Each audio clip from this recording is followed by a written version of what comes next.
Bonjour mesdames et messieurs, je suis très heureux de participer à cette réunion. C'est la première fois que je suis invité à un café citoyen. Je fais beaucoup de réunions, je fais beaucoup d'ailleurs dans le monde du monde syndical, du monde universitaire. Et café citoyen, j'ai une émotion particulière parce que lorsque j'ai préparé mes textes, on a défendu deux idées, la citoyenneté dans l'entreprise. Et je suis content de voir que 35 ans après, même un peu plus, la citoyenneté redevient à l'ordre du jour, peut-être pas suffisamment à mon goût, mais néanmoins, il y a des permanences dans la République et je m'en réjouis. Alors, comment je suis arrivé à m'intéresser au travail et plus précisément au CHSCT, qui est une institution qui a été créée en 82. Je voudrais vous dire quelques mots de mon parcours personnel. Je suis né dans une famille dont les parents étaient paysans, près de Roanne, une vingtaine d'hectares. C'est plutôt de l'agriculture de subsistance, mais ça m'a donné quelque chose d'important dans ce monde rural, parce que c'est une dimension qui a un peu disparu de nos sociétés, c'est qu'on voyait physiquement le travail des hommes. Notre société aujourd'hui, c'est pas combien de jeunes, d'enfants, de jeunes ont vu leur papa ou leur maman travailler quelque part. Pratiquement pas.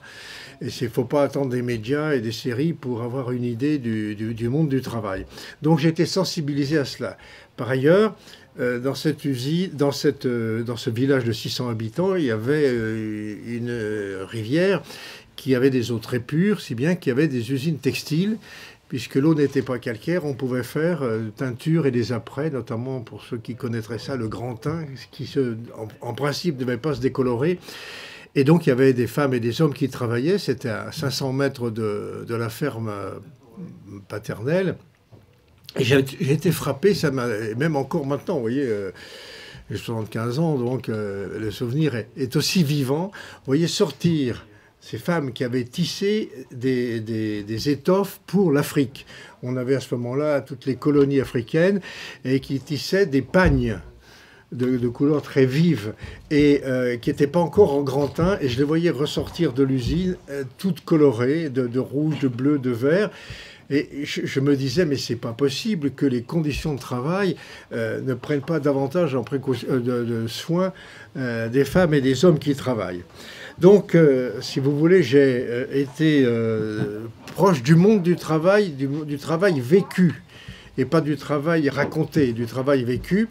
Et au hasard de ma formation, j'ai fait des études de lettres, mais mon premier poste de professeur a été, là j'ai eu cette chance, c'était à Rouen, donc près de chez moi, mais dans un lycée technique, où il y avait à la fois les ateliers et l'enseignement général. Moi, je faisais l'enseignement général, mais il y a les ateliers.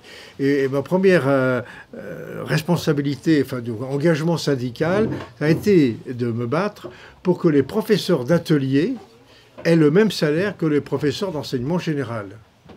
Le prof d'atelier, celui qui était en bleu, n'avait pas le même traitement, quelle que soit sa qualification. Il y a des agrégés de mécanique, hein, bon. Mais donc ça m'avait frappé, et donc ça a été mon premier engagement syndical. Et après, moi j'ai été professeur pendant 15 ans, j'avais pas de perspective politique. J'avais adhéré au PS en 71, mais sans autre perspective que d'être un militant de base. Or, il y a eu des élections en 76 et pas de candidats dans la section socialiste de Roanne.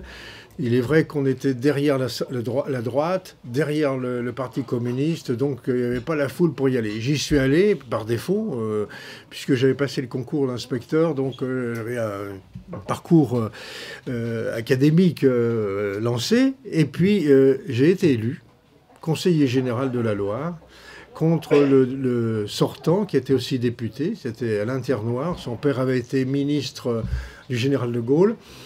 Et je me suis retrouvé au Conseil général de la Loire avec comme président Antoine Pinet, pour ceux qui auraient un souvenir assez ancien quand même. J'étais le plus jeune. Et puis après, il y a eu les élections municipales. J'étais le seul élu de gauche. J'ai donc constitué une liste d'union de la gauche et j'ai été élu maire. Après, on se posait pas en 77, en 78, élections législatives.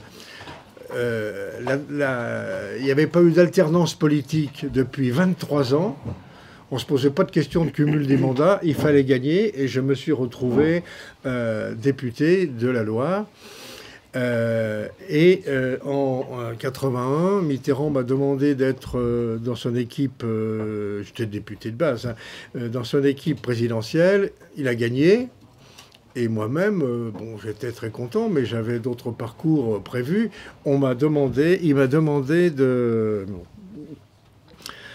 Enfin, plus exactement, ça s'est passé de la façon suivante. Ma ville était jumelée avec une ville espagnole qui s'appelle Guadalajara. Et donc, j'étais dans cette visite de cette ville qui était passée à gauche après le franquisme, etc. Et là, je reçois un coup de fil de Bérégovoy, qui était secrétaire général de l'Élysée, qui me dit « Le président va t'offrir le café le jour de sa prise de fonction, le 20 mai. » Puis il me dit en riant « Je crois qu'il ne va pas te proposer que le café. » Moi, j'avais 38 ans. Il paraît que c'est l'âge à la mode en ce moment. J'avais 38 ans et je m'étais occupé du logement dans sa campagne, ou du secrétaire d'État au logement. Il me dit, Monsieur Rouge, on a bu le café quand même, on va à l'Élysée, puis on rentre, et puis il me dit, voilà, j'ai pensé à... D'abord, il me dit, où est-ce que vous étiez, vous ? Il me dit, il faut qu'on vous cherche au fin fond de l'Europe. Il me dit, vous savez, quand on forme un gouvernement, il y a des gens, il n'y avait pas de portable, qui ne sortent plus de chez eux. Au cas où le téléphone sonnerait. Il y en a qui attendent toujours.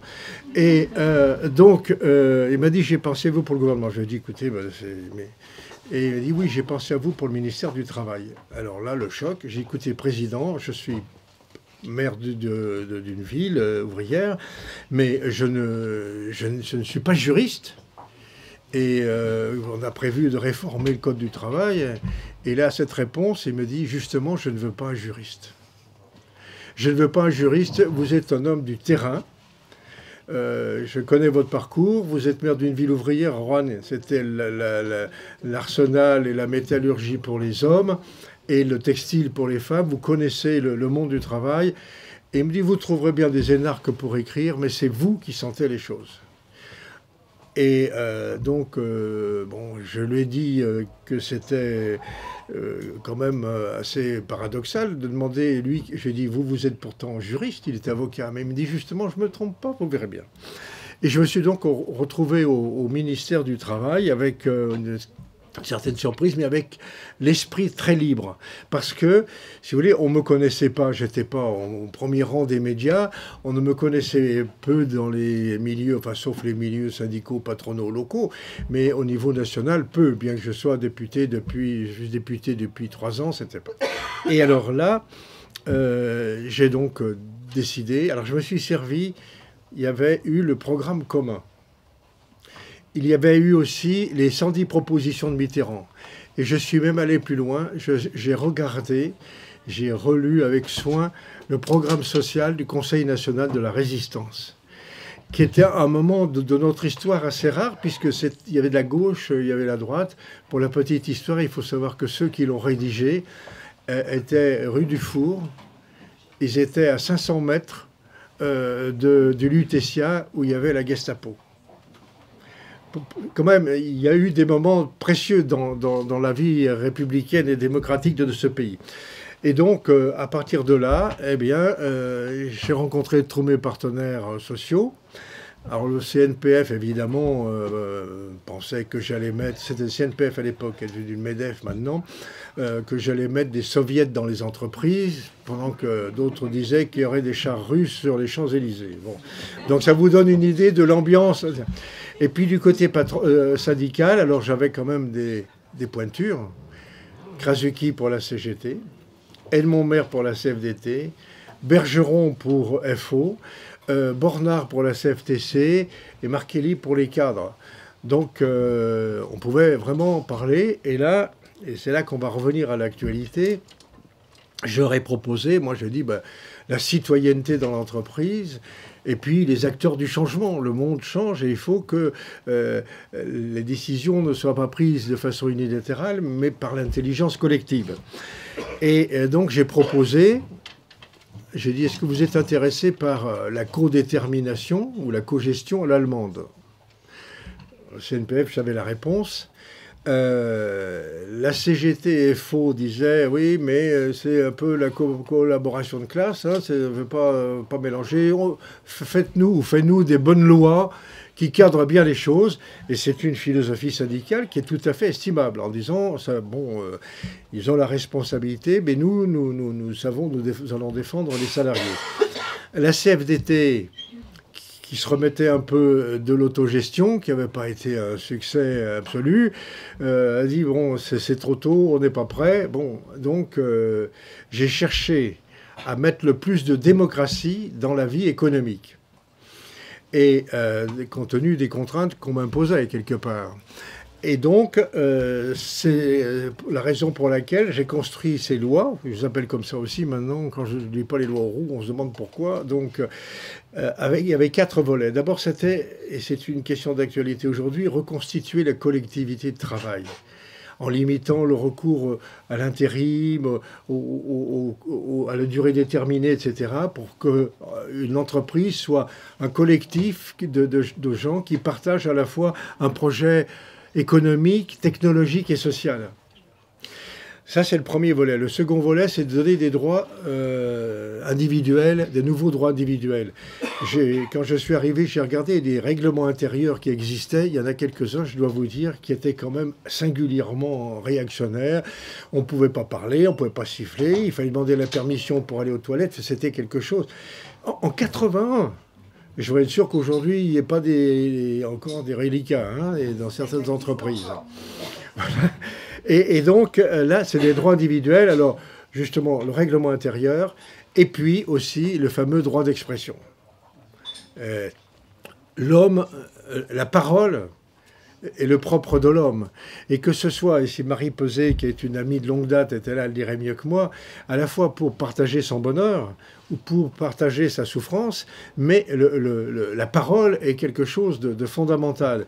Et c'est ce que j'avais dit dans mon discours de lancement des textes en mai 82. C'était de dire l'entreprise ne doit pas être le lieu du bruit des machines et du silence des hommes. Alors, puisque je suis sur le sujet, le droit d'expression n'a pas donné les résultats que j'espérais.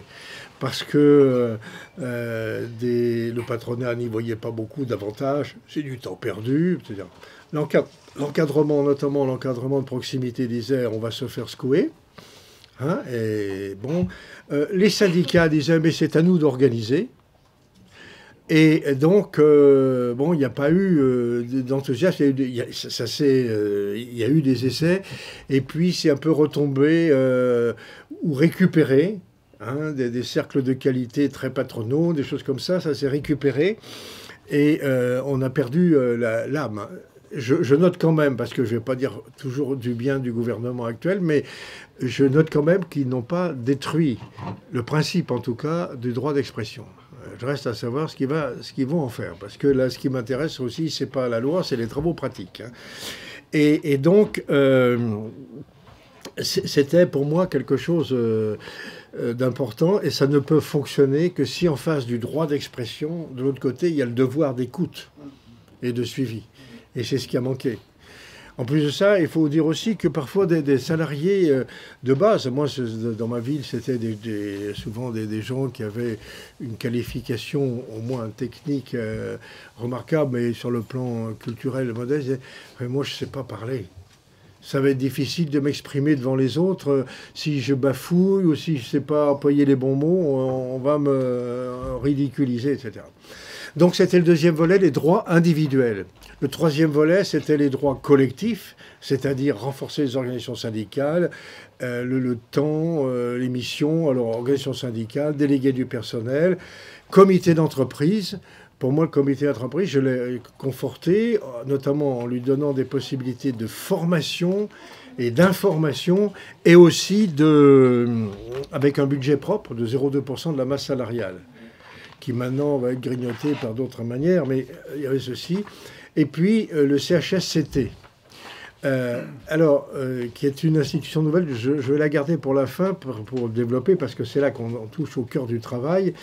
Pour la petite histoire, les droits individuels, le droit d'expression, on l'a publié le 4 août. pas la nuit du 4 août, mais le matin. Et puis le CHSCT, j'ai pas pu le mettre en même temps que les autres institutions parce qu'il y avait beaucoup de demandes de ministres qui trouvaient que je passais trop de temps à l'Assemblée. C'est vrai que j'ai passé des nuits, j'ai passé beaucoup de temps à l'Assemblée et eux, ils avaient aussi des textes. Et donc, il a fallu partager, et si bien que le CHSCT a été, comme m'a dit un syndicaliste, c'était le cadeau de Noël, puisque ça a été publié le 23 décembre 82. Et donc, collectivité de travail, droit individuel, droit collectif, et donc des conditions nouvelles pour la négociation et la politique contractuelle avec la NAO, c'est-à-dire la négociation annuelle obligatoire, qui n'a pas non plus donné tous les résultats que je pouvais espérer. Mais néanmoins, il y avait une construction et une cohérence à la fois avec la dimension individuelle, la dimension collective et la politique contractuelle. La politique contractuelle, pour moi, elle est complémentaire de la loi. On ne peut pas tout mettre dans la loi. C'est ce que j'ai expliqué à certains qui voulaient qu'on fasse des lois très complètes. La même loi pour la sidérurgie ou pour une bonneterie de Roanne, je ne sais pas faire. Il y a des particularités de métier, de profession, de culture. Et donc, j'ai voulu les fondamentaux, comme dit le réglement, c'est la loi, et les ajustements professionnels dans le cadre de la loi. Ils ne peuvent pas être moins bien que la loi, c'est le principe de faveur.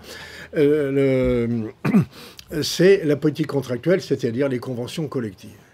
Voilà donc le schéma. Alors le CHSCT, je vous avais parlé un peu de mes racines, qui m'avaient rendu sensible aux questions du travail, et les CHS existaient. Il y avait c'était comités d'hygiène et de sécurité. Même à l'époque de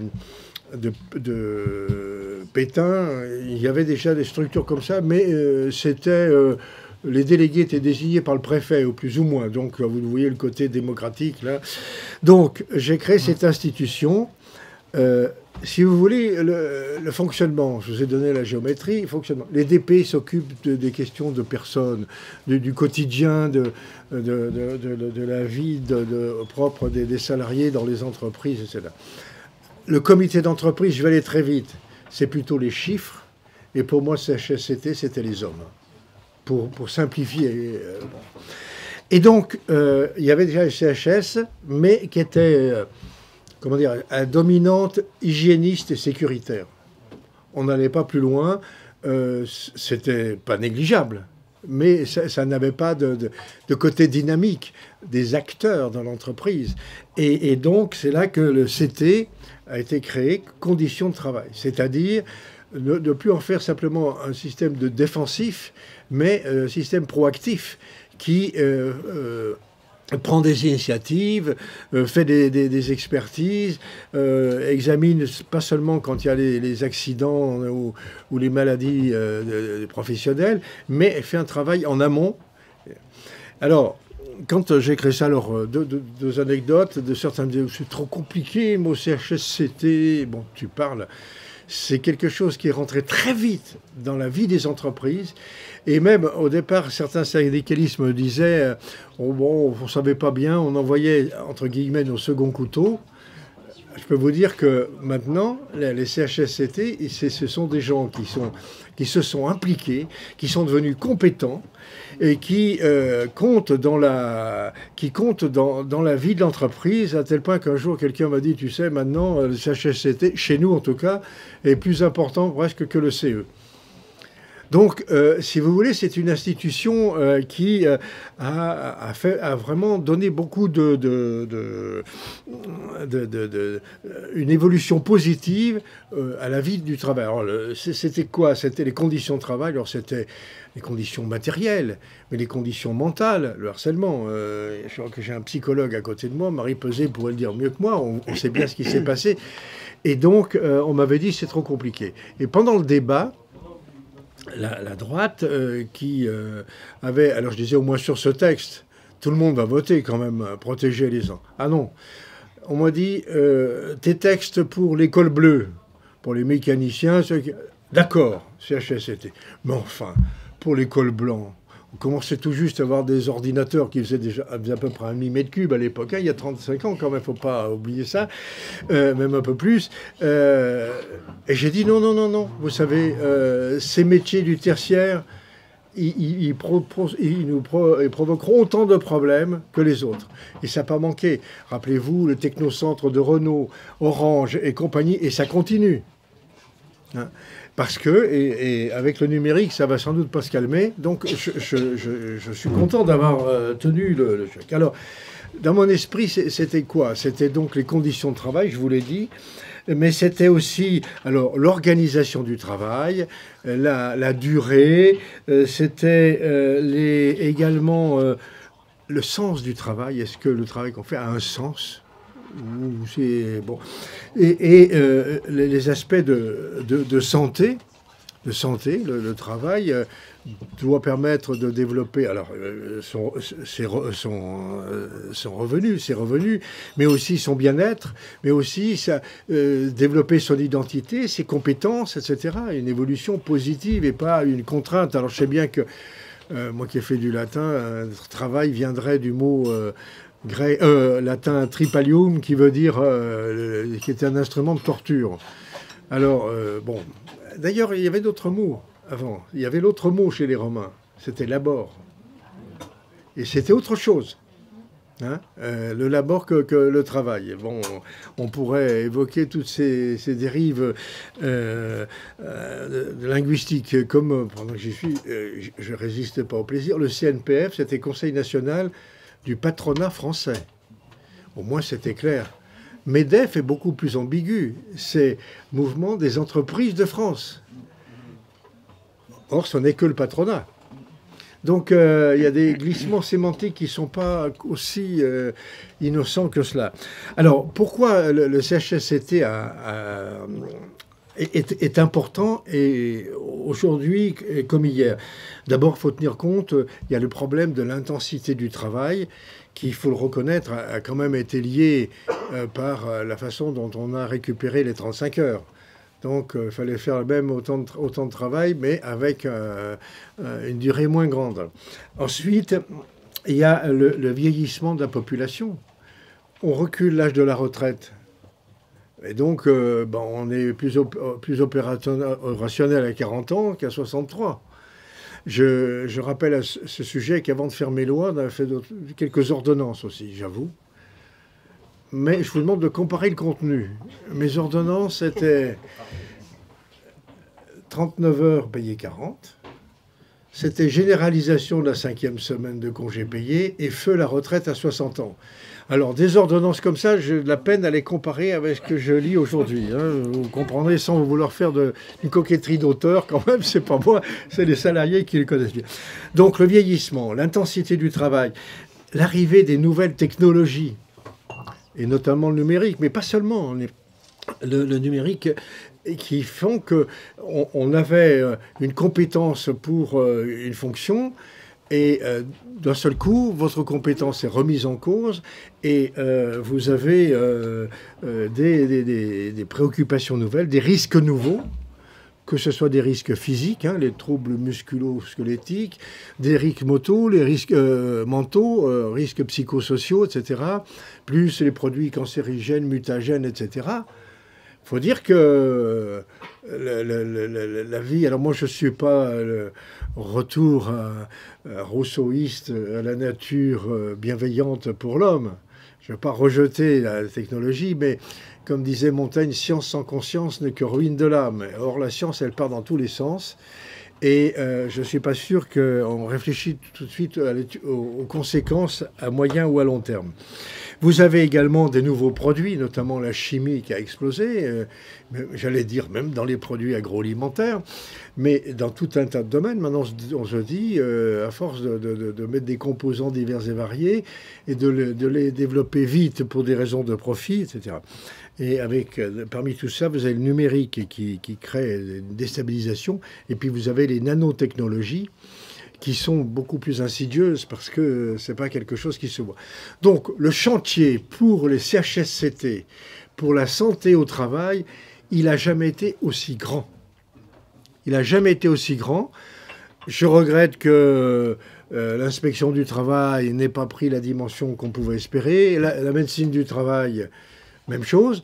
Donc là aussi, c'est une vraie question. Et ce que je redoute aussi, alors dans les réformes, c'est le fait que, en voulant fusionner les institutions représentatives, faire plus qu'une seule institution, il va y avoir forcément un affaiblissement de chacune d'elles. D'abord, il y aura moins de délégués. J'étais l'autre jour invité par les syndicats, enfin le comité d'entreprise de la RATP. Ils sont quand même 45 000. Ils vont passer de 680 délégués à 300, 350. Et c'est partout pareil.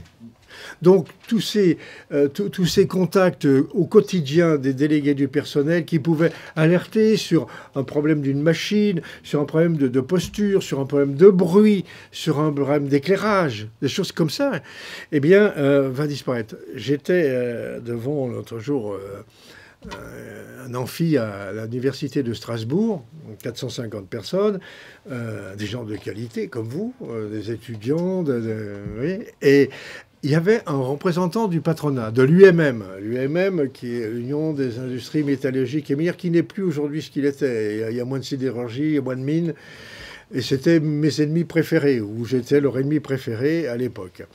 Mais le patron de tout le Grand Est, puisqu'on a refait le patron, a dit, moi, je souhaite qu'on garde, devant les gens un peu surpris, qu'on garde les délégués du personnel, qu'on garde les CHSCT. Parce que le délégué du personnel, il a dit, mais ce sont des gens dont j'ai besoin, ils sont au quotidien, ils sont là, il me faut remonter les choses au niveau des DRH ou au niveau même de moi-même, et ils sont précieux. Il a même ajouté quelque chose, quand il y a des problèmes religieux de comportement, elle me dit, c'est eux qui nous alertent et qui arrangent les choses, des fois de façon très, comment dire, informelle, et qui arrive. Pas moi qui le dis. Quelqu'un du MEDEF, un responsable du MEDEF. Et donc, moins de délégués, moins de temps. Parce que, bon, or, le CHSCT, quand on veut travailler sérieusement sur l'arrivée des nouvelles machines, des nouvelles procédures, il faut du temps et il faut regarder avec soin chacun des problèmes qui peuvent se poser. Parce que parfois, la machine a été conçue ailleurs ou elle est conçue par des concepteurs qui ne sont pas au quotidien. Il y a une statue de Taylor dans le coin, mais ce n'est pas le Taylor américain. Parce que le Taylor américain, il a fait quelque chose de grave. Alors, il a fait des voitures avec Ford très bien, hein, pas cher pour tout le monde. Mais il a fait quelque chose qu'on paye aujourd'hui de façon accrue, c'est qu'il a, en créant le bureau d'études, le bureau des méthodes, il a coupé le travail en morceaux entre celui qui le pense et celui qui le fait. Et ça, c'est quelque chose de très grave, parce que ça veut dire que finalement, tu n'es qu'un manuel, tu fais ce qu'on te dit de faire, mais heureusement, il y a des gens qui ont pensé au-dessus.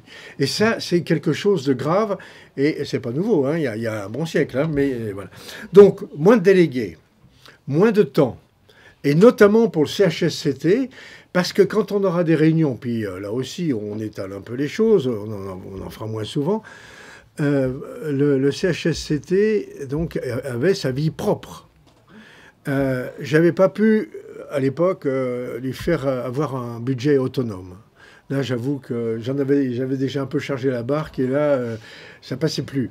Mais là, le problème, c'est qu'ils avaient du temps, ils pouvaient fixer leur ordre du jour, ils pouvaient avancer.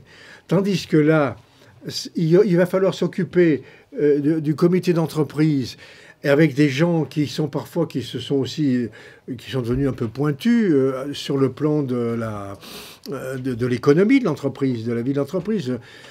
C'est Sapin qui avait fait créer le BDES, la banque de données économiques et sociales, qui sont des références qui permettent de faire. Moi, j'avais parlé de l'information à l'époque, et les syndicalistes me disaient on est sauvés, parce que certains chefs d'entreprise nous donnent un recto verso pour nous parler de l'entreprise, et les autres, c'était un bottin. Dans les deux cas, c'était inexploitable. Là, maintenant, c'est quand même un peu plus préparé et sérieux. Mais quelqu'un qui peut être bon pour des analyses de chiffres, de perspectives économiques ou technologiques, il n'est pas forcément bon pour la santé, et réciproquement. Donc, comme il y aura une seule institution, ben, il y aura forcément moins de temps, moins de réflexion, moins d'action et moins d'efficacité. Et il y a aussi moins d'argent, puisque maintenant, on a dit qu'il faudra qu'on puisse tirer un peu sur le 0,2% du comité d'entreprise pour faire un certain nombre de choses. Bon. Donc, si vous voulez,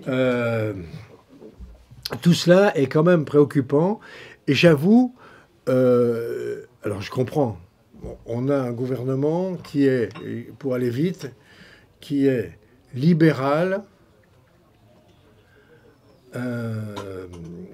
alors, j'ai oublié mon mot, ça va me revenir. Libéral, ça y est. Technocratie, libérale, froide.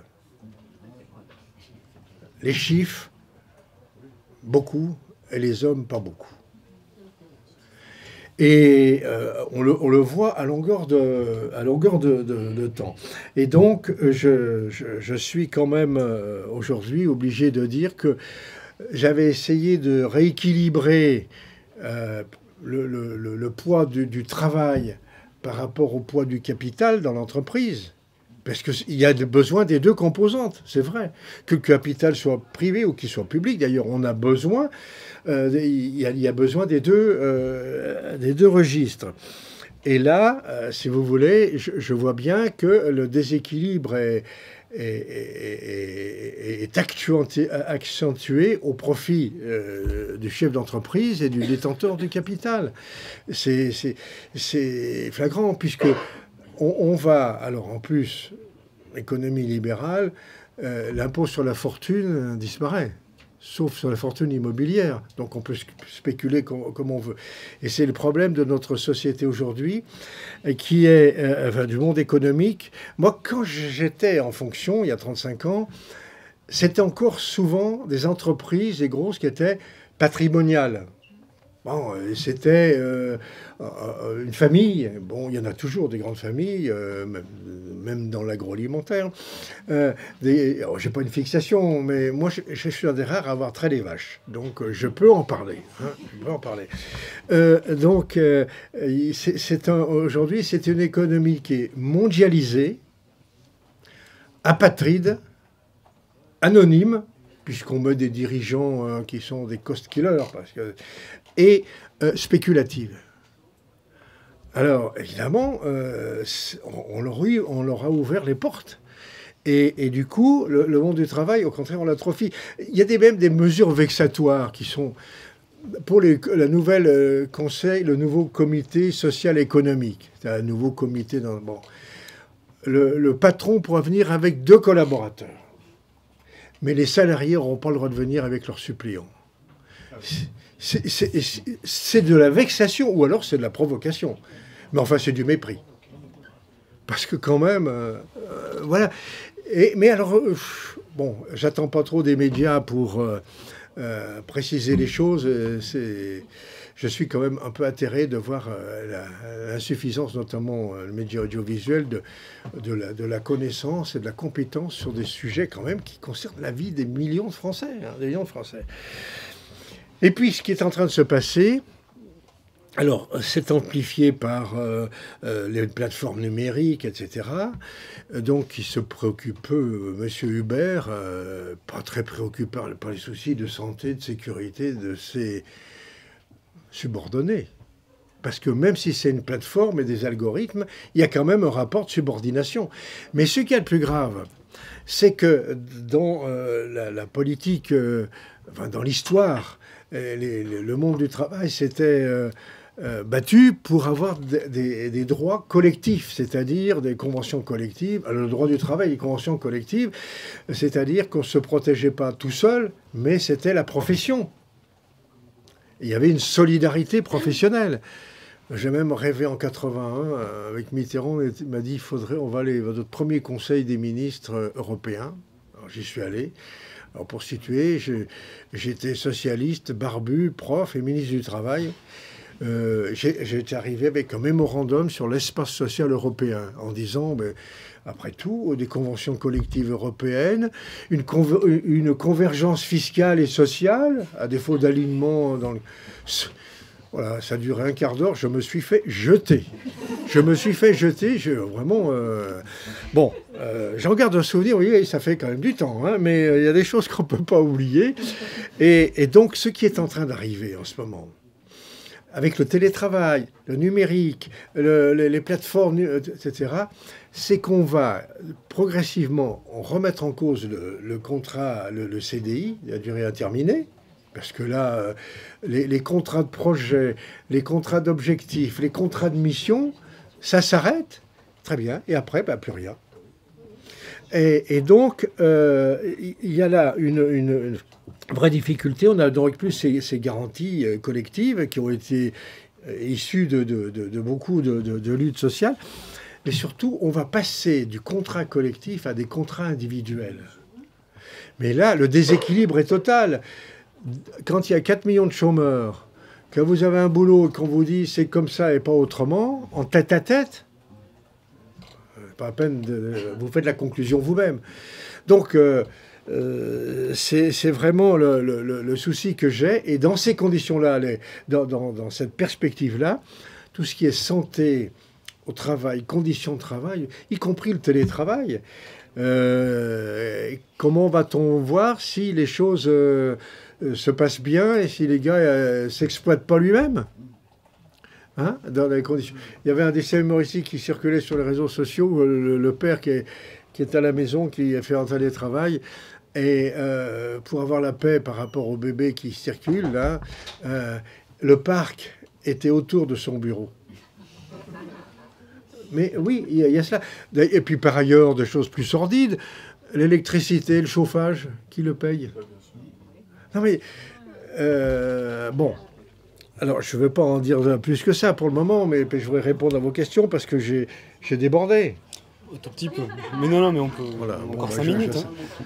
Non. Ah oui, mais on a commencé un peu en retard. Hein. Exactement. Alors, je dis, moi, je ne suis pas à cheval sur l'horaire parce que l'exactitude étant la politesse des rois, comme je disais tout à l'heure, quand on est républicain, on a le droit d'être en retard. Voilà, j'essaye de me sauver comme je peux des moments difficiles que je traverse. Bon, alors voilà, si vous voulez, ce que je souhaite, c'est que, que le monde du travail sache s'organiser, y compris avec les coworking, les autres méthodes de travail aujourd'hui plus individualisées, mais qu'on puisse quand même avoir des accords collectifs qui permettent de se sauver. D'autre part, là aussi, il faut quand même que les gens se voient de temps en temps. Hein. Moi, j'ai mon fils qui est dans le privé, dans le commerce international. Et alors, Dieu sait si ça marche, le numérique, là. Donc, ils se font des notes, etc. Puis à la fin d'une note, quand est-ce qu'on se voit? Entre collaborateurs, à travers le quand est-ce qu'on se voit? L'homme est un animal social. Et il ne faut pas qu'on perde de vue cette dimension-là, relationnelle, vivante. Je parlais tout à l'heure de la connaissance du travail vécu. Ben c'est ceci. Alors donc, si vous voulez, moi je souhaite, pour rester sur cette question de santé et de sécurité, de santé au travail, l'isolement ne sera pas forcément un facteur favorable si on n'y a pas une volonté d'organisation. Alors, je sais qu'il y a quelques souplesses qui sont données en disant, ben voilà, vous allez mettre au point vous-même votre nouvelle institution. J'attends de voir comment les choses vont se passer, parce que, voilà, il y a la dispersion syndicale. Moi, quand j'ai commencé, j'en avais 5. Il y en a 2 de plus maintenant. Il n'y avait pas Sud ni l'UNSA. Je ne les mets pas en cause. Je dis simplement que... quel est celui qui en profite le plus de cette dispersion syndicale? Alors, on peut être dispersé, on peut être républicain, on n'a sans doute pas tous les mêmes idées, mais on peut se retrouver pour défendre des causes communes. Et ça, je le souhaite beaucoup. Et ce que je pense, puisqu'on est dans un schéma nouveau qui pose problème. J'ajoute également qu'il va y avoir dans quelque temps un débat sur la réforme de l'entreprise. Je plaide avec d'autres auprès de certaines institutions. Bon, Il y en a quelques-uns qui ont retrouvé mon téléphone. C'est curieux, hein, mais pour au moins la codétermination. C'est-à-dire que dans les comités, dans les conseils d'administration ou les conseils de surveillance, il y a au moins 30% de salariés. En deçà, ça pèse pas assez lourd. Puis pour finir, et pour ceux qui ont l'esprit curieux, je voudrais simplement vous dire que le partage du pouvoir, la démocratie, c'est le partage équilibré du pouvoir, enfin du savoir, de l'avoir. Pour l'avoir, il y a beaucoup à faire pour l'équilibre partagé, et du pouvoir. Le pouvoir politique, il est un peu partagé, il y a des alternances. Le pouvoir médiatique, pas trop. Et le pouvoir économique, très très peu. Et c'est là que je reviens à ce que j'essayais de faire au début. Et il faudrait que, comme l'entreprise, c'est une collectivité de travail, que le salarié, l'employé ou le subordonné n'ait pas comme fonction d'enrichir le capital. Ça doit être beaucoup plus partagé que ça. Et je vous invite à lire, si vous avez l'esprit curieux, puis même sur Wikipédia, vous trouverez, ou même sur d'autres sources. En 1913, je crois, c'était le gouvernement d'Aristide Briand. Il y avait un ministre du Travail qui s'appelait Richer, quelque chose comme ça, qui avait créé qui avait fait voter, mais c'était avant la guerre, hein, une forme d'entreprise qui s'appelait la SAPO, Société anonyme à participation ouvrière. Et là, il y avait des actions à donner au capital et autant en donner au travail. Et donc, c'était un système complètement paritaire. Alors, ça n'a pas fonctionné pour tout un tas de raisons. Il n'y avait pas que la guerre, mais simplement pour vous dire qu'on peut imaginer autre chose. Il y a aussi l'économie sociale, un homme, une voix. Mais je voudrais dire simplement qu'en France, il faut savoir qu'il n'y a pas de statut de l'entreprise. Pour les salariés, c'est le code du travail. Pour le capital, c'est le code de commerce. Et il y a un petit article 155 dans la Constitution qui dit que les actionnaires sont propriétaires de l'entreprise. On pourrait peut-être faire glisser ça quelque part dans les oubliettes parce qu'on pourrait changer bien les choses. J'en dis pas plus parce qu'il me regarde avec une indulgence qui diminue à vue d'œil. Donc voilà, excusez-moi, j'ai été très long, très direct et je suis à votre disposition. Merci.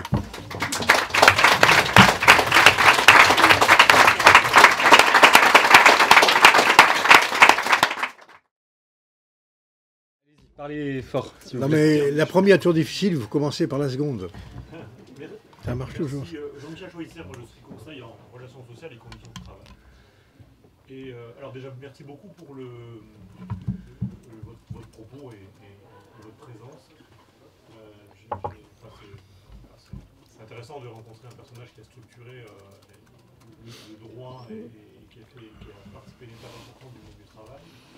Et ma question porterait sur, je reprendrai volontiers ce que vous avez dit en tout début de conférence sur, c'est pas péjoratif, mais un aspect un peu bucolique de votre parcours, quand vous parliez des vaches et de l'industrie auprès de Roanne, où vous disiez être, attentif à la question du travail et des conditions de travail. Et en même temps, au jour d'aujourd'hui, vous finissez sur la question du numérique avec les évolutions qui sont parfois radicales, qui sont mondialisées. Et on est sur autre chose que les espaces ruraux et que l'industrie qui est apportée sur un espace rural. Donc on voit bien que le monde a changé depuis. Et l'autre aspect aussi que vous avez évoqué, c'est juste avant 81, si je ne me trompe pas, Mitterrand a été élu sur une promesse qui était que la France ne compterait pas 2 millions de chômeurs. Si je me souviens bien de son slogan. Qui était ? La France ne compterait pas 2 millions de chômeurs. Ah oui, donc ça, il n'a pas dit tout de suite, mais il y en a d'autres qui l'ont dit après. Oui, c'est ça. Et du coup, mes deux questions, c'est est-ce qu'il ne vous semble pas que depuis ce moment-là, on évolue aussi sur un autre débat du travail, qui est comment on partage la question de la valeur du travail à travers la place aussi laissée à ceux qui n'en ont pas, c'est-à-dire les chômeurs, et comment le travail peut aussi être... Alors, je défends rien, seulement je me questionne sur plus souple pour permettre à d'autres de travailler, ceux qui ne sont pas dans ce que vous dites vouloir protéger par le contrat collectif, etc. Donc ça, c'est ma première question. Et finalement, ce modèle de cogestion allemand, il est quand même... il dialogue quand même sur ça, sur la question de l'emploi et la question des conditions de travail en même temps. Hein. Et ma deuxième question, c'est dans les ordonnances Macron, est-ce qu'a priori, vous faites pas, enfin comment dire, est-ce qu'on ne peut pas faire confiance au dialogue social entre patronat et syndicats de salariés sur le fait, c'est une question que je pose, sur le fait qu'à un moment donné, les deux parties, à un certain endroit, peuvent avoir conscience des enjeux, conditions de travail, emploi, rémunération, pour décider de ce qui est bon. Bien, alors, plusieurs choses, l'histoire de partage du travail et du chômage. Moi, j'ai vécu ça dans ma vie. Le textile est parti d'abord au Maghreb, après en Extrême-Orient, commence à revenir, mais très modestement.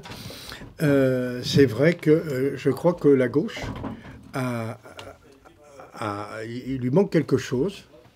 C'est d'avoir le souci de créer l'activité économique. Je prends par exemple quand l'ingénieur général Riquet a fait le canal du Midi, qui existe toujours, classé, etc. C'était pour un développement économique. Il a eu des problèmes avec des intégristes catholiques qui lui ont reproché d'avoir contrevenu à l'œuvre de Dieu en faisant communiquer deux mers différentes, c'est-à-dire l'Atlantique avec la Méditerranée. Au même moment, avec le même Dieu, les Néerlandais faisaient des polders partout et construisaient sur la base, construisaient des terrains très fertiles. Parce que, je ne sais pas si c'est notre culture judéo-chrétienne, il y a une espèce de prévention vis-à-vis de l'acte économique, pour la gauche en général. Alors, les nationalisations encore. Et puis quand on descend, on est beaucoup moins à l'aise. Les Allemands ont les Stadtwerke, qui sont des entreprises, régionales et qui se sont développées, qui ont créé l'emploi. Donc nous, je trouve qu'on a une prévention pour créer l'emploi. Je donne des exemples, mais ça n'a pas toujours été le cas, et on n'a pas repris le relais. Je prends un exemple. La ville de Niort, ville moyenne, 50 000 habitants, 5e place financière française avec ses assurances. Parce qu'un jour, des instituteurs ont créé la Maïf. La Maïf, 3,5 milliards de chiffre d'affaires. Des artisans, la MAF, la Massif, etc. À un moment, des hommes de progrès, d'initiative, ont créé. Nous, on est restés dans y compris quand j'étais au gouvernement, on a nationalisé à tour de bras. Ensuite, on a privatisé, ça a permis de faire des budgets. Mais, si vous voulez, on n'a pas eu ce souci de créativité. Or, c'est assez facile de créer une entreprise. Il y a l'économie sociale. Il y a tout un tas de choses. Et donc, j'estime qu'on peut créer des emplois. Je dis souvent qu'il faut transformer nos problèmes en emplois. Il y a des problèmes d'environnement, il y a des problèmes sociaux. Il faut transformer, à condition aussi qu'on sache valoriser tous les métiers, y compris les métiers manuels. Et ça, c'est quelque chose qui me préoccupe beaucoup, parce que, bon, donne un exemple. Vous l'oublierez peut-être pas, celui-là. Une hôtesse de l'air, dans un super Airbus, classe affaires, homme d'affaires très chic, qui demande un verre d'eau, l'hôtesse... chignon, uniforme, vient lui porter le verre d'eau, on échange un mot en anglais, c'est très chic, et cette personne a un statut social, elle a porté un verre d'eau, un statut social, même s'il c'est plus que ça tout à fait été, est quand même tout à fait reconnu dans la société. Vous prenez une maison maison de retraite pour une EHPAD, l'aide soignante apporte le même verre d'eau à une malade d'Alzheimer qui ne peut pas parler, qui pourra peut-être lui faire au maximum un sourire. Lequel des deux verres d'eau ont le plus de valeur humaine? Et est-ce qu'on en tient la conséquence sur le plan de la considération et de la rémunération?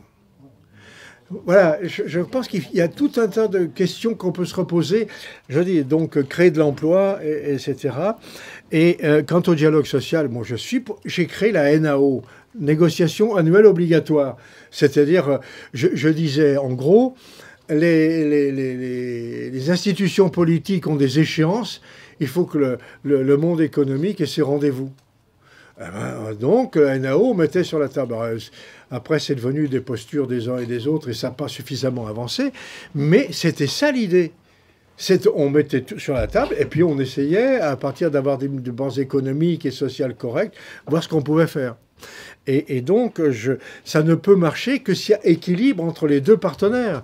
Dès lors que c'est déséquilibré et qu'il y en a un qui a le dernier mot, la NAO, on me l'a reproché, et j'étais obligé de dire qu'ils avaient raison, c'est qu'il n'y a pas obligation de conclure. Il n'y a pas obligation de conclure. Ou alors la conclusion, elle est faite que par l'un.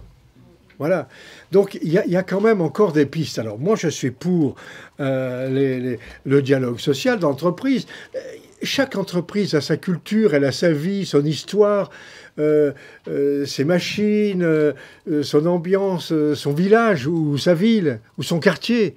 Donc, il faut tenir compte de tout cela, mais à condition qu'entre ceux qui doivent arbitrer, discuter, négocier, il y a un meilleur équilibre. Et là, l'équilibre, il n'y est plus. Il y a des accords, quand ils seront passés, ça sera tous les 4 ans. Tous les 4 ans. Donc, si vous voulez, il y a eu... du coup, tout à l'heure, je parlais de la minoire, mais là, ça a laminé. Hein. C'est là qui est dommage. Alors, moi, je pense que le chômage... alors, il y a quand même une chose. Là, je vais peut-être me fâcher avec certains. Il y a quelqu'un qu'on oublie tout le temps, c'est le comportement du consommateur. Et là, on est un peu schizophrène, parce que on veut le produit tout de suite, pas cher. C'est fait par des gamins, c'est fait loin, c'est une méga entreprise mondiale qui vous le livre bientôt par un drone. Est-ce qu'on n'est pas aussi un peu complice de tout ça? Moi, je crois qu'il faut qu'on ait une réflexion sur le consommateur, parce que finalement, l'entreprise, elle commence là. Hein. Elle commence là. Et de ce côté-là, j'avoue que c'est pas aussi simple. Hein. Et d'autre part, je peux comprendre aussi. Mais on est dans une société qui est individualiste, donc c'est plus la lutte des places que de la lutte des classes, qui est matérialiste. On veut... Son statut social, c'est parce qu'on a des objets, on a un logement, on fait des voyages, on a du matériel, etc. Le standing, bon, c'est... Alors, elle est matérialiste et puis elle est impatiente. Notre société est devenue impatiente. On n'a jamais vécu aussi vieux, on n'a jamais été aussi impatient. Alors, donc, il y a beaucoup de choses. Mais là, je pense que c'est un peu aux citoyens de base, pour soigner sa santé, qu'il convient de réfléchir à tout cela. Alors, je ne suis pas pour le déclinisme, ni pour... comment s'appellent ces Américains qui diminuent le nombre d'objets dont ils disposent à la maison. Comment ça s'appelle ? Ah oui, les minimalistes. Non, je ne suis pas quand même... mais on devrait réfléchir. Ce qui me frappe, c'est que d'abord, le monde n'a jamais autant inventé de choses. Avant, il y avait des gens qui trouvaient, maintenant, il y a des gens qui cherchent. Alors, il suffit de bien par trouver, il y en a des millions dans le monde. Des millions de gens qui cherchent et qui trouvent des choses. Et le problème, on l'a déjà vu un peu au 19e siècle, c'est que les inventions ne sont pas prises en charge par l'État pour le bien des gens, par des grands groupes capitalistes, les GAFA, hein, les Apple, les Google, et puis il y en a d'autres qui arrivent, qui s'emparent comme ça a été le cas à un moment aussi par l'électricité, sauf en 1945 où a été nationalisée, les inventions, les grandes inventions, sont prises par des grands groupes financiers mondialisés. Et ça, c'est nouveau. Donc, ça ne va pas être facile de corriger ce contenu du poids qu'ils ont et qui pèse sur toutes les législations. Si vous voulez pas, ben on ne viendra plus.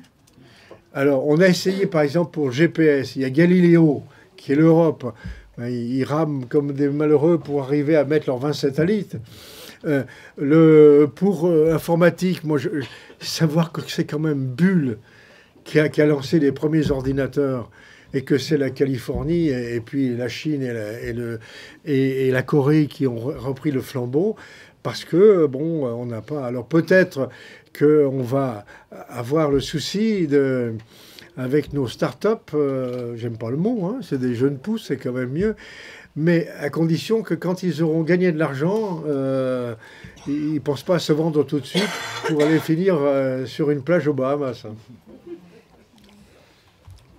Oui. Bonsoir. Corentin Villiers, je suis juriste en droit du travail. Excusez-moi, je suis enrhumé, j'entends mal. En plus de... Corentin Villiers, je suis juriste en droit du travail. Et ma question était sur, vous avez parlé 2-3 fois de la cogestion. Et je voulais avoir un peu votre sentiment sur le conseil d'entreprise qui est évoqué dans les ordonnances et qui a un petit peu quelque part cette vocation à créer ou mettre en place ce genre de système. Alors, bon, je n'ai rien contre les juristes, puisqu'ils m'ont été précieux, j'avoue. Et j'avoue aussi que les gens qui étaient au ministère avec moi, les directeurs d'administration centrale, à l'époque, hein, en 81, quand je suis arrivé, avec qui avait parlé de Valence, il fallait couper les têtes. J'ai dit, écoutez, je vous pose la question, est-ce qu'on va changer les lois du travail, mais si vous vous sentez mal à l'aise, on vous trouvera, vous êtes au fonctionnaire, vous ne serez pas sur le trottoir. Et là, j'ai eu cette réponse. Les gens qui avaient 23 ans dans l'opposition, la gauche était, 23 ans. Et on dit, nous, on est passionnés par le droit du travail, on reste. Et on fera le boulot. Ils ont fait le boulot. C'est pour ça que je dis là aussi, c'est pas, faut se méfier des simplifications. Alors, effectivement, si les négociations pour la mise en place du Conseil social et économique, du comité social et économique, il y a quelques espaces de manœuvre. Sur l'ordre du jour, pour ça que je propose, moi, qu'on ait d'abord des accords de méthode avant de commencer à négocier, qu'on dise comment on fait, quand, quel est l'ordre du jour, quels sont les documents dont on dispose. Voilà, les accords de méthode, vous connaissez, ça existe, et c'est une très bonne chose. Pour le reste, je vais me fâcher avec ce monsieur qui est très sympathique, en plus il est barbu, mais savez-vous ce que disait, c'était Léon Blum. Léon Blum, quand il a fait ses réformes, notamment les congés payés, et il a dit, voilà, il avait une réunion de cabinet, messieurs, ma décision est prise, faites rentrer les juristes. C'est pour ça que, pourquoi ? Parce que le politique, ça doit être l'émanation du peuple. Encore que maintenant, je crains qu'on ait un peuple qui a une partie de la France qui soit élitaire et l'autre qui soit populaire. Mais, si vous voulez, moi, j'ai besoin des juristes, ils m'ont aidé, je continue à les pratiquer, c'est parce que c'est important, notamment avec la jurisprudence. Il y a des choses tout à fait intéressantes, jurisprudence française ou la jurisprudence européenne qui nous a rendu des services. Mais c'est vrai qu'il y a des possibilités à condition de se donner assez de temps, de la méthode et d'imposer un certain nombre de thèmes de discussion pour défendre ses droits. Là, donc, mais les espaces sont assez restreints et en cas de blocage, on sait qui décidera. Mais j'ai rien contre les juristes. Alors moi je ne suis pas juriste, ne vous inquiétez pas. Mais j'avais eu l'occasion de rencontrer il y a quelques années, en 2013, quelqu'un qui s'appelle Jean-François Natou. Jean-François Natou, qui était conseiller confédéral CGT et qui a été responsable de l'UNRS. Je ne sais pas s'il l'est encore. Et qui intervenait dans un... Non, je pratique suffisamment la NRS pour dire que c'est plus lui, mais le nom me dit quelque chose. Oui. Et en fait, il était intervenu dans une formation qui s'appelle un diplôme d'université prévention et responsabilité, les risques psychosociaux au travail de Paris-Panthéon-Assas. Et il était intervenu pour parler de son point de vue de conseiller de la CGT, de la situation du travail. Et il nous a fait partager une réflexion et que je partage aussi parce que je travaille dans une entreprise, un service public, depuis 1980. Donc j'ai connu vos lois et la mise en application de vos lois concrètement. J'étais là. Et il nous expliquait que certes, ça avait changé énormément de choses dans l'entreprise, mais qu'il y a eu quelque chose, un processus qui a été à l'œuvre et qui a été accentué par tout. Moi, je travaille dans un service public, donc vous savez, l'individualisation, convention d'objectifs et de gestion, management par projet, tout ça, les années 90, ça s'est bien déroulé. Et que, en même temps, il y a un processus qui s'est fait, c'est qu'au niveau action syndicale et IRP, déjà, il y a quand même, il faut rappeler que, peut-être pas partout, en tout cas, dans la protection sociale où je travaille, ça a été vraiment assez... La règle, c'est le cumul des mandats. On est CHSCT, on est CE, on est DP. Donc déjà, c'est un peu les mêmes personnes qui refont toujours les mêmes choses. Et il expliquait qu'en fait, l'action syndicale, du fait du pouvoir renforcé du comité d'entreprise, par exemple, avait privilégié l'emploi, le salaire et tout ça, au détriment de la connaissance concrète du travail, vous disiez, le DP et tout ça. Moi, je vois dans mon entreprise, Caisse nationale d'assurance vieillesse, on est un peu moins de 4000. Moi, quand je suis entrée dans cette boîte en 80, les délégués du personnel, on les connaissait, ils étaient là à côté de nous. Vraiment.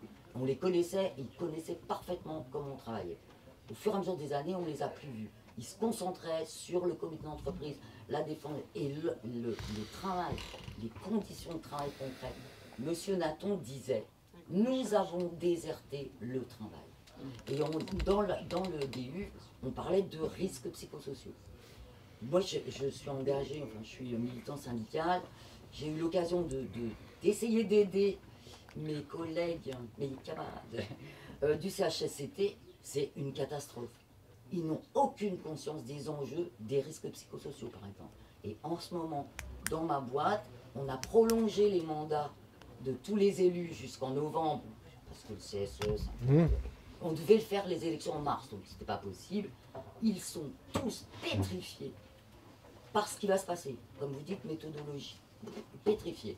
Il y a en ce moment des alertes graves sur les organisations internes. Ils ne veulent absolument pas prendre leurs responsabilités au CHSCT pour faire des alertes. Ils ont tellement peur de se mettre à dos la direction et tout ça pour les futures négociations que rien ne se passe.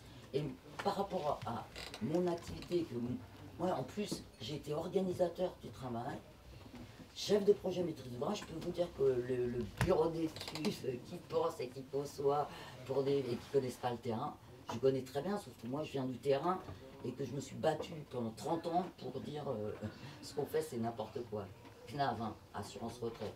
On fait tellement n'importe quoi que c'est énorme. Mais vous voyez, et ce monsieur, quand il disait ça, monsieur Nathan, j'étais absolument d'accord avec lui. C'est-à-dire que le travail concret a échappé à l'action syndicale.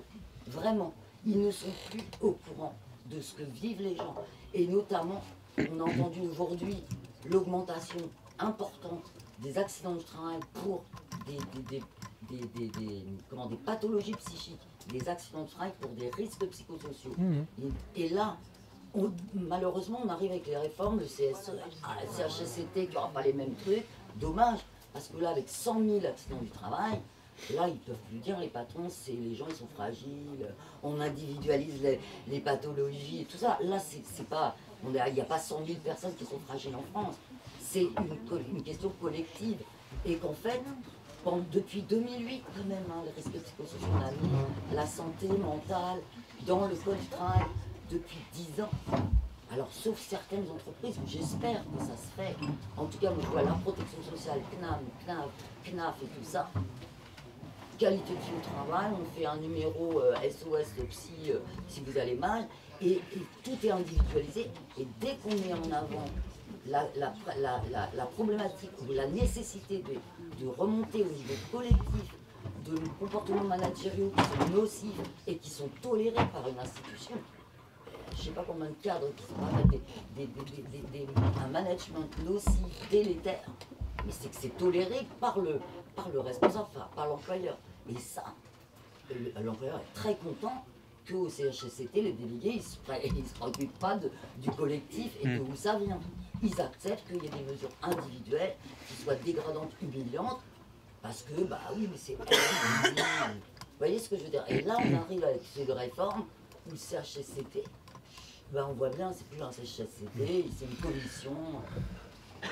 Et je pense que, vous voyez, autant c'était super intéressant, Vaulois, évidemment, et elles sont là, là on perd tout, on perd les apports de Matignon, on perd Vaulois, on perd tout. Mais il y a quand même eu quelque chose qui a échappé à l'action syndicale, quand même, au dialogue social. Alors, c'est vrai, je suis porte-parole des syndicats, mais je les connais bien puisque je continue à les voir. Je continue d'ailleurs à voir le patronat aussi. Et il y a des responsables patronaux qui m'ont dit, pas tous, hein, pas M. Gattaz, parce que j'ai connu le père et le fils est même format. Qui me disait quand même, vous avez été, alors c'était l'aile progressiste, il y en a quelques-uns, qui disaient, vous avez été un vrai réformateur parce que vous avez su faire des progrès sociaux sans casser la baraque économique. Donc on peut le faire. Parce que qu'est-ce que j'ai pas entendu? Moi, tout le monde allait être... Bon, on avait augmenté le SMIC de 10% en juin 81. Bon. Et deux choses, je voudrais dire. D'abord, sur le CHSCT, vous avez fait allusion au secteur public pour les collectivités locales. Pour vous donner une idée, quand même, le CHSCT dans les collectivités locales a été imposé en 2012. 30 ans après. Non, oui. Là, je veux dire, ça interpelle aussi, puisqu'il y avait quand même des élus de gauche. Hein. Bon. Alors, c'est vrai qu'il y avait des comités paritaires, il y avait des institutions, mais pas avec les mêmes capacités.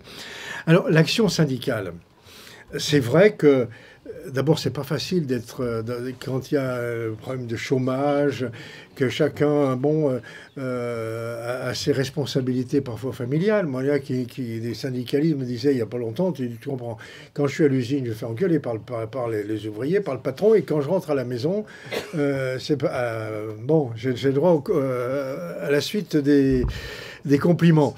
C'est vrai que c'est pas simple. Ça n'est pas simple. Alors c'est vrai qu'il y a eu une forme de spécialisation parfois qui a nui à la qualité Alors c'est vrai que le monde est devenu plus complexe, que si un syndicaliste, quelqu'un qui a été élu au CHSCT ou CE, et s'il veut être un peu crédible vis-à-vis des autres, il est obligé d'être un peu pointu dans la connaissance des dossiers. Donc c'est vrai, et ça il manque un peu de temps pour être auprès des autres. Alors c'est vrai que j'avoue que c'est pas simple. Moi je pense simplement ce que je souhaite. J'ai un grand regret. Quand j'ai fait mes lois, on avait fait quand même des choses positives. Je pensais que comme on développait la politique contractuelle, qu'on renforçait les institutions représentatives, que le syndicalisme allait se développer. Le contraire. Alors maintenant, ce que je vais dire est un peu paradoxal et un peu provocateur, puisque les lois protègent moins, c'est le moment de se syndiquer. Parce que il y a une sorte d'inversion de la situation. Et donc c'est vrai que ça n'est pas simple. Alors il y a aussi des compétitions syndicales qui sont pas simples, la représentativité des uns et des autres. Alors là aussi, je suis nuancé. Les partis politiques sont quand même mal fondés à faire la leçon sur l'adhésion syndicale quand on sait l'état dans lequel ils sont. Hein. Donc c'est vrai, il y a l'audience syndicale aussi. Mais j'avoue que ça n'est pas ça parce que je crains. C'est dans le contexte actuel que le syndicat, il y en a qui m'ont dit je repars pas. Hein. Je repars pas, on va pas y arriver, c'est pas la peine. Et donc je crains qu'il y ait une espèce de démission collective des gens qui, je sais pas. Alors est-ce qu'on aura une nouvelle génération plus performante, plus pointue, plus riche en initiatives? Je n'en sais rien. Dans l'air du temps, c'est pas exactement ce qui semble apparaître, et ça c'est un vrai souci, parce qu'à ce moment-là, le mot dialogue social perd son contenu. Hein. Voilà. Oui, madame. Alors, je voudrais rebondir là-dessus, parce que moi, c'est mon impuissance permanente en tant que psychologue du travail, mais voire même ailleurs. Je suis complètement démunie, parce que je trouve qu'intellectuellement, on sait que c'est l'isolement qui crée quand même le risque psychosocial, qu'on n'a plus de collectif. C'est quand même assez argumenté, c'est documenté, on est quand même relativement nombreux à savoir et à l'avoir, y compris, j'imagine, les politiques. Enfin, c'est des choses qui se savent. Et quand on est face aux individus, un peu comme l'histoire de la consommation, où c'est difficile de ne pas acheter un Mac ou de ne pas acheter Amazon, mais on a des gens qui sont tout seuls et qui n'ont pas, y compris dans des situations graves, le recours au collectif, ne serait-ce qu'au DP, etc. Et moi, je me sens absolument démunie. Je n'ai plus de réponse à apporter à ça. Je ne sais pas ce que je peux faire, ne pas faire. Vraiment, j'ai plus d'idées. Mais vous n'êtes pas la première à me le dire, et Marie a posé dirait pas autre chose. Hein. Moi, j'observe effectivement qu'il y a là un vrai souci.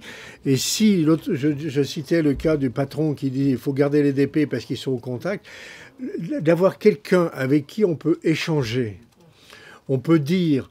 Et à condition que ça puisse après remonter. Je veux dire, le devoir d'écoute est aussi grand que le droit d'expression.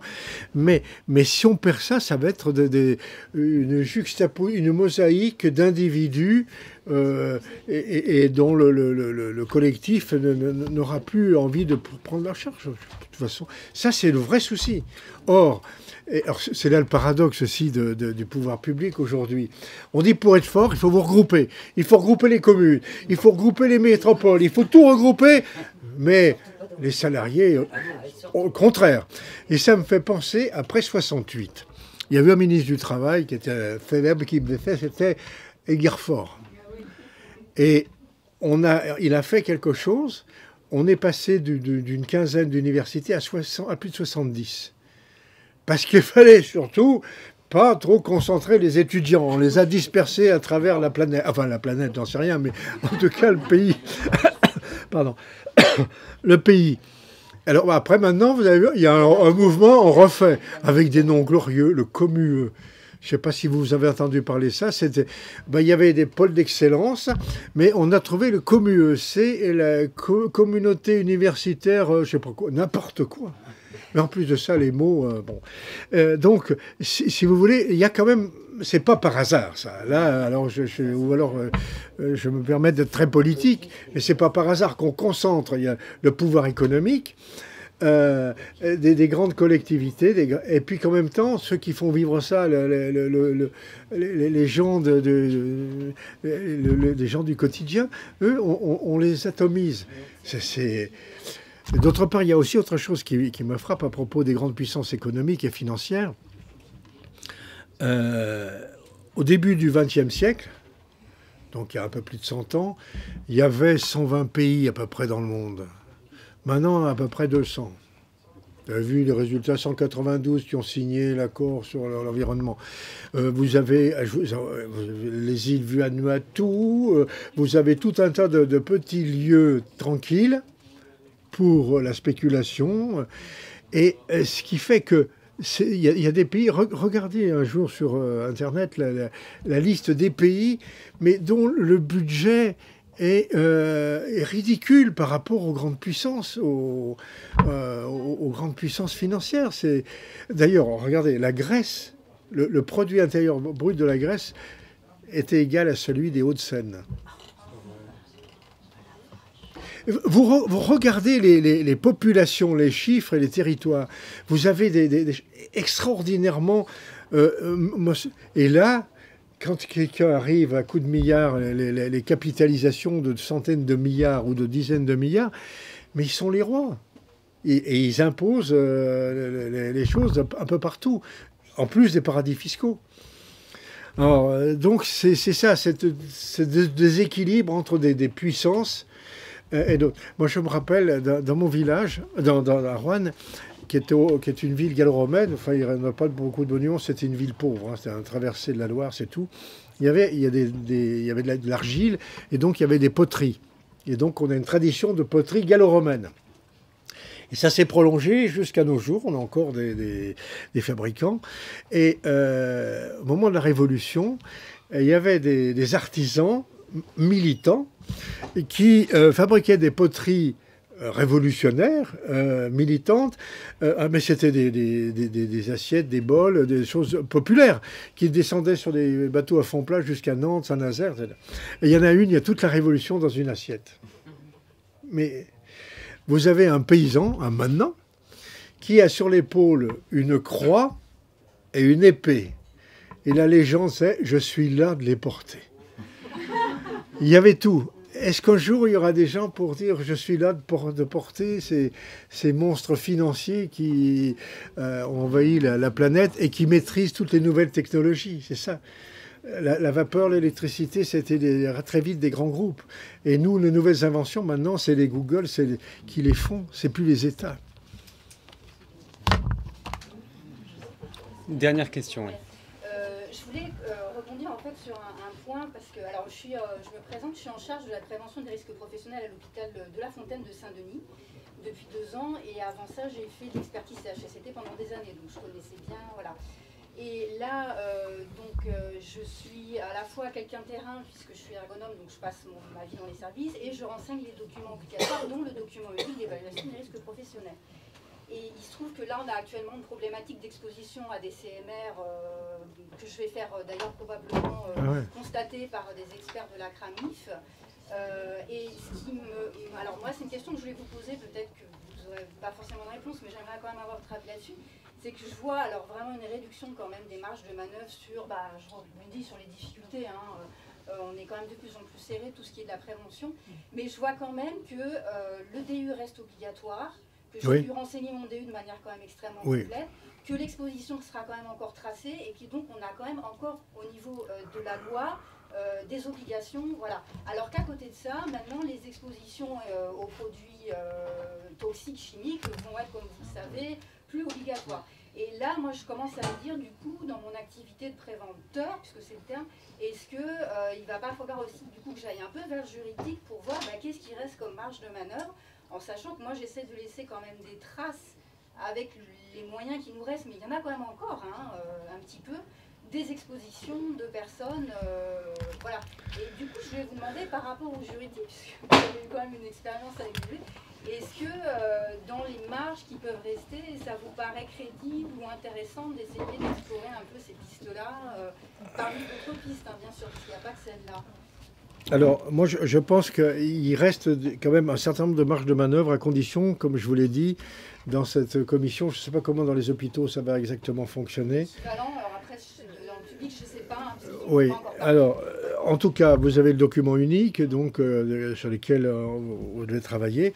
Moi, je pense que vous avez parlé, j'y ai fait vaguement allusion tout à l'heure des CMR, on en parle moins, c'est plus ciblé, mais c'est aussi dangereux, cancérogène, mutagène et rétro-toxique. Bon. Donc, je pense quand même que là, ça fait partie des choses qu'il faut imposer.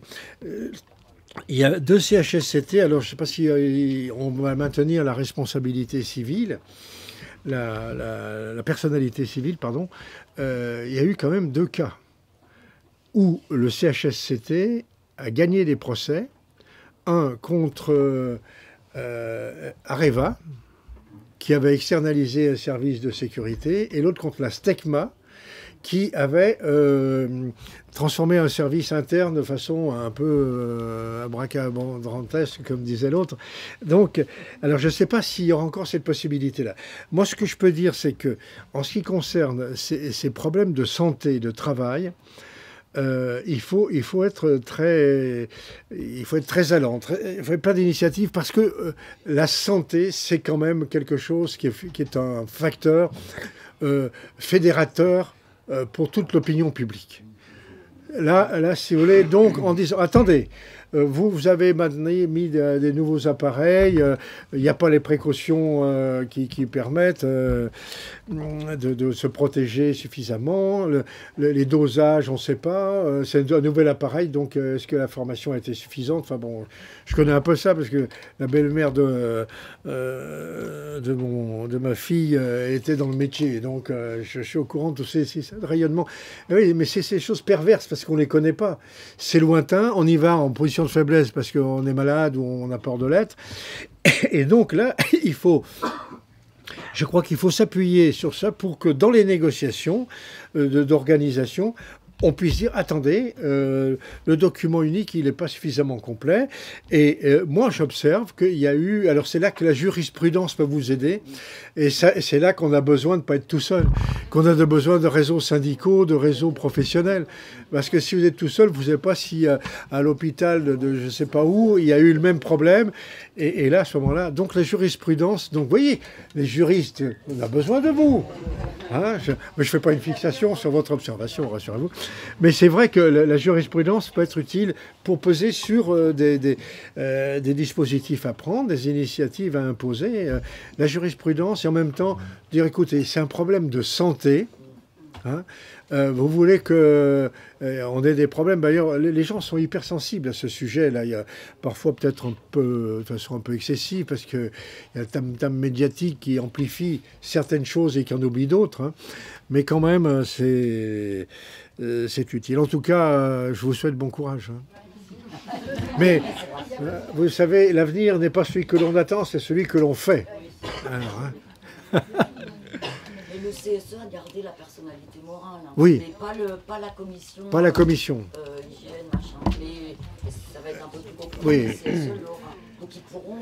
Alors c'est là qu'il va falloir que. Je sais que les syndicats ils travaillent avec leurs juristes là, pour bien voir tous les créneaux qu'on peut utiliser. Hein, mais c'est pas simple. Hein. Bien.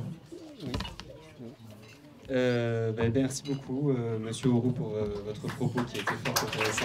Mais c'est moi qui vous remercie. Ça fait plaisir de...